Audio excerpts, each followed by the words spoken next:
આપણે બનાવીશું પાણીપુરી। અહીંયા આપણે પૂરી તૈયાર લાવ્યા છે, પરંતુ પાણીપુરીનો મસાલો અને પાણી ઘરે જ બનાવીશું। પાણીપુરી ભારતનું સૌથી લોકપ્રિય એક વ્યંજન છે। આ સ્ટ્રીટ ફૂડ છે, આપણે કોઈને પરિચયની જરૂર નથી। પાણીપુરી છે એની અંદર આપણે કેવી રીતે મેં મસાલો બનાવ્યો છે, ઘરમાં રહેલી સામગ્રીમાંથી કેવી રીતે મેં પાણી બનાવ્યું છે, અને સાથે સાથે આ ચટાકેદાર અને મસ્ત મજાનું પાણી ઘરમાં રહેલું પાણીમાંથી જ બનાવ્યું છે। કોઈ નડે નહીં, આપણને કોઈ ફૂડ પોઈઝન ન થઈ જાય। અને ઉનાળાની ગરમીમાં આમ પણ આપણે બહારની પાણીપુરી ખાઈએ એના કરતાં બેટર છે કે ઘરે બનાવેલી પાણીપુરી ખાઈએ। એના માટે અહીંયા સૌથી પહેલાં આપણે તીખી બુંદી આવે એ લઈશું છે। આપણે પહેલાં બનાવીશું પાણીપુરીનું પાણી। સૌથી પહેલાં એક મિક્સર જાર લેવાની। મિક્સર જારમાં આપણે કોથમીર ઉમેરી દઈશું। અહીંયા આપણે 2 વ્યક્તિ ખાય એવું પાણીપુરીનું પાણી બનાવીશું। 3 ગ્લાસ પાણીપુરીનું પાણી બનાવીશું। કોથમીર અડધી વાટકી, 10 ગ્રામ આદુ, અડધી વાટકી ફુદીનાના પાન લેવાના છે। ફુદીનાના પાન સવારથી આપણે સમારેલા હતા। 1 ચમચીથી 1.5 ચમચી લઈશું વરિયાળી। અહીંયા તમે જીરું પણ ઉમેરી શકો છો, અને સાથે તીખા મરચાં। આ તીખા મરચાં એટલા માટે કે પાણીપુરીની અંદર નેચરલ તીખાશ આવે। હવે આપણે લીંબુનો રસ ઉમેરીશું। લીંબુનો રસ અહીંયા થોડો અત્યારે ઉમેર્યો, પાછળથી વધારે ઉમેરીશ, પરંતુ તમે એકસાથે વધુ ઉમેરી શકો છો। હવે આપણે આ પાણીપુરીની પાણી બનાવવાની સામગ્રી બધી રેડી છે। આમાં તમે અત્યારે સંચળ, હિંગ બધું ઉમેરી શકો છો, પાણીપુરીનો મસાલો અને બરોબર, પરંતુ આપણે અત્યારે ઉમેરવાના નથી। આપણે માત્ર પેસ્ટ બનાવીશું, તો પેસ્ટ બનાવવા માટે જે પાણી ઉમેર્યું ને એ માત્ર 2 ચમચી ઉમેર્યું છે। તો અહીંયા આપણે સરસ મજાની પેસ્ટ બનીને રેડી થઈ ગઈ છે। તો આપણે એક વાસણ લેવાનું, જે વાસણમાં પાણીપુરીનું પાણી બનાવવાનું છે એ જ વાસણની અંદર આપણે તૈયાર કરેલી પેસ્ટને ઉમેરી દેવાની। તો હવે અહીંયા 1 ગ્લાસ પાણી ઉમેર્યું, પછી આપણે બાકીના 2 ગ્લાસ પાછળથી ઉમેરશું। તો અહીંયા તમે આરામથી જો આપણે જે પેસ્ટ બનાવી છે 3 થી 4 ચમચી બનીને રેડી થઈ ગઈ છે। ધીરે ધીરે આપણે બધું છે જે પેસ્ટ તૈયાર થયેલી છે એ પાણીમાં ઉમેરી દેવાની છે। મિક્સરમાં એકદમ ફાઇન ક્રશ કરવાનું છે, જેના કારણે આપણે જે પાણીપુરીનું પાણી બનાવ્યું હોય એ ગાળવું ન પડે। ઓકે, તો હવે અહીંયા મેં થોડી હિંગ ઉમેરી છે, લીંબુનો રસ ઉમેર્યો છે, ચીલી ફ્લેક્સ ઉમેર્યા છે, જેના કારણે થોડી વધારે તીખાશ આવે, ટેસ્ટ પણ સારો આવે। અને આપણે સંચળ અને નમક ઉમેરી દેવાનું।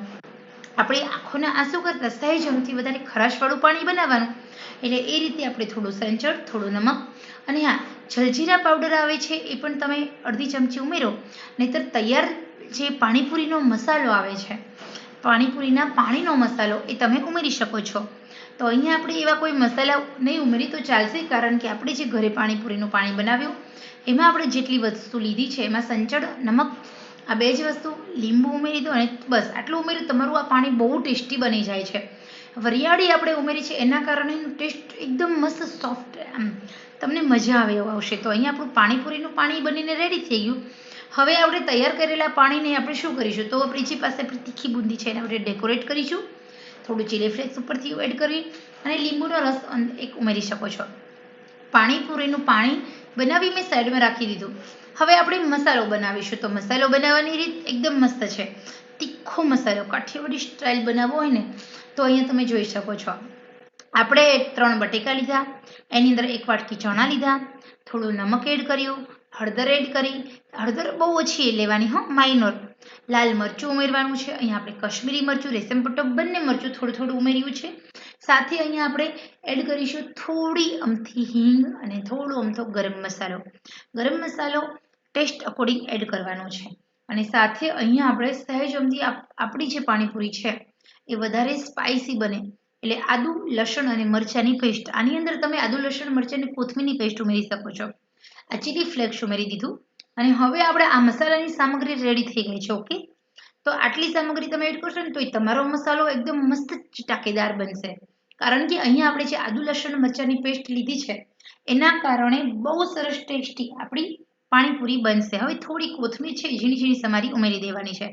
એકદમ તાજી સમારેલી કોથમીર હોય, અને આમાં તમે એકદમ બારીક બારીક ઝીણી ઝીણી સમારેલી ઓનિયન, પરંતુ ઓનિયનની વાસ મને ગમતી નથી, મેં ઓનિયન સ્કીપ કરી છે, બાકી લસણ આમાં ઉમેર્યું છે। લસણથી ટેસ્ટ સારો આવે, પ્લસ આપણને ચણા અને બટેકા છે અત્યારે ગરમીમાં પચવામાં આપણને સહેલું રહે એટલા માટે।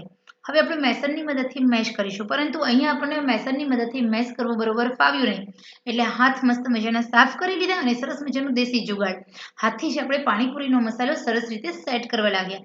આમ પણ આપણે બધા મસાલા જ્યારે સેટ કરવા હોય ત્યારે હાથની મદદ તો લેવી જ પડે છે, પરંતુ છે કે તમારા હાથ તમારે એકદમ સાફ કરી લેવાના છે.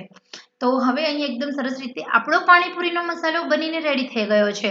આ પાણીપુરીનો મસાલો એટલો સરસ બને છે, ખરેખર તમે બહારનો જે મસાલો છે એને તમે સાઈડ પર રાખી દેશો, એટલો ટેસ્ટી બને છે. તો અહીંયા એકદમ મસ્ત મજાનો આપણો પાણીપુરીનો મસાલો બનીને રેડી થઈ ગયો છે. તો આપણે મૂકી દઈશું સાઈડમાં. આ મસાલો છે એ તમે પાણીપુરી સાથે સર્વ કરી શકો છો. તો પાણીપુરી આપણી પાસે જે તળીને બનાવવાની હોય એ હતી. મારા પાસે એક આખું પેકેટ હતું, તો એ મેં પાણીપુરી ઓલરેડી પહેલેથી તળીને રાખી દીધી છે. તો આપણી પાસે પાણીપુરી રેડી છે, સાથે મસાલો રેડી છે, પાણી પણ રેડી છે. તો મસ્ત મજાની પાણીપુરી છે, એની અંદર પાણીપુરીમાં સૌથી પહેલાં આપણે મસાલાને ઇન્સર્ટ કરીશું, એ પછી થોડું પાણી એડ કરીશું. તો અહીંયા આપણી સરસ મજાની લારી પર મળે છે ટેસ્ટી ટેસ્ટી પાણીપુરી બનીને રેડી છે. તો આશા રાખું છું કે આ ગરમીની સિઝનમાં તમે પણ બહારની પાણીપુરી ખાવાનું ટાળો, ઘરે જ બનાવો. ખરેખર ખૂબ ટેસ્ટી બને છે, સ્વાદિષ્ટ બને છે અને મજા આવે એવી બને છે. તો ચલો, તમને આ રેસીપી કેવી લાગી છે તે ખરેખર બનાવજો આવી રીતે. અને હા, આ પાણી એટલું ટેસ્ટી છે. પાણીપુરીનું પાણી જો તમે આવી રીતે બનાવશો તો તમને પાચન તંત્ર મજબૂત થશે, ગેસ્ટ્રિક પ્રોબ્લેમ્સ નહીં થાય, અને સાથે આ પાણી તમે લુખ્ખું પણ પી શકો છો. મેં અહીંયા થોડી ખટાશ ઓછી રાખી છે, પરંતુ તમે ખટાશ વધારી શકો છો. આંબલીનું પાણી પણ આ પાણીપુરીના પાણીમાં એડ કરી શકાય છે. તો આશા રાખું છું આ રેસીપી આપણે પસંદ આવી હશે. ચલો આપણે જોઈએ, ફરી મળી રેસીપી સાથે. ત્યાં સુધી આવજો.